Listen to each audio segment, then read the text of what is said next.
আসসালামু আলাইকুম। আশা করি আমার ভিডিওটা কেউ ইগনোর করবেন না। আপনাদের মতামতের জন্যই কিন্তু আমি ভিডিওটা দেওয়া। সো আমি কি বলতে চাচ্ছি বা কি বলবো আপনারা একটু শুনবেন, হ্যাঁ? মনোযোগ দিয়ে শুনবেন।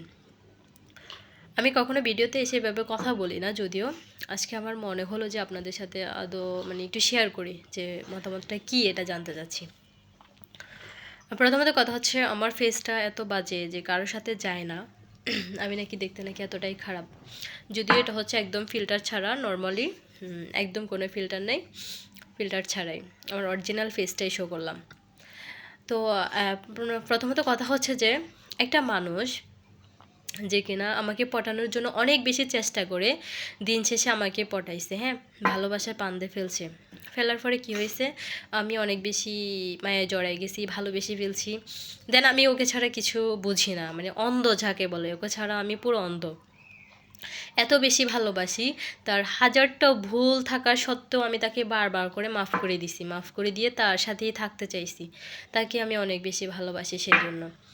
কিন্তু ওর বুকে একটা থাকে, ফিটে একটা থাকে, ফাঁসে একটা থাকে, সাইডে একটা থাকে, অনেক কিছু। এগুলো যদি আপনারা শুনেন আমাকে উল্টা জুতা দিয়ে ফিরবেন যে আমি এত কিছু জানার পরে একটা মেয়ে কীভাবে বেহায়ার মতো একটা ছেলের পিছনে পড়ে থাকতে পারে।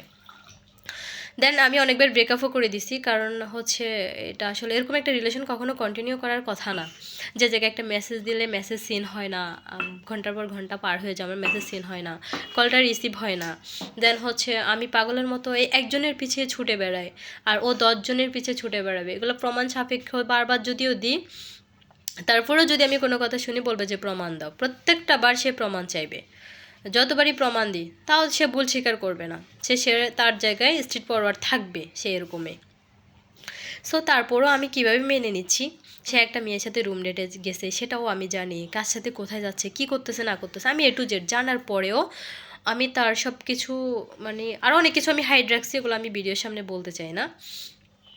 তারপরেও দিন শেষে কি বলতাম, সব কিছু মেনে নিয়ে আমি তার সাথে থাকতে চাইছি, এটার আশায় যে সে যদি কখনো পরিবর্তন হয়, সে যদি আমার কাছে ফিরে এসে আমার মতো করে, এটার চেষ্টায় আমি অনেক চেষ্টা করছি। বারবার ব্রেকআপ করে দিছি যে সে তার ভুলটা শুধরে আমার কাছে আসবে, মাথা নত করবে না। সে আমাকে থ্রেট দিয়ে তার রিলেশনটা কন্টিনিউ করতে চায়, সে কিন্তু ভালোবেসে কখনো কন্টিনিউ করতে চায় না। আপনারাই বলুন, থ্রেট দিয়ে কি কোনো সম্পর্ক আদৌ টিকে?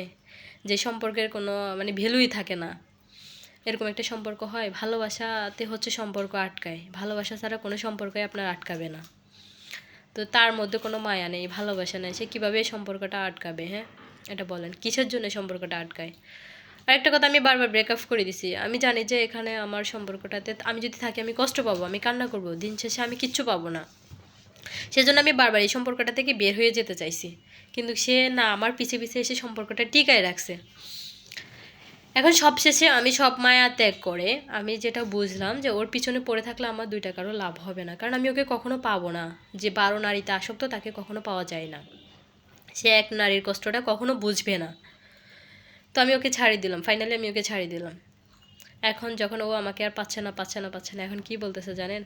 আমি নাকি আমার চেহারা নাকি আয়না দেখতাম, আমি নাকি ওর সাথে নাকি কোনোভাবেই যাই না, কিন্তু তার রুচিতে যেগুলা যায়, আল্লাহ না করুক, সবই হচ্ছে আল্লাহর দেওয়া সৃষ্টি, সেজন্য বড়াই করতেছি না, তাও বলতেছি সে যেগুলা যেগুলা নিয়ে বেডে যায় বা যাদের সাথে আসে তারা আমার নখের যোগ্যও না।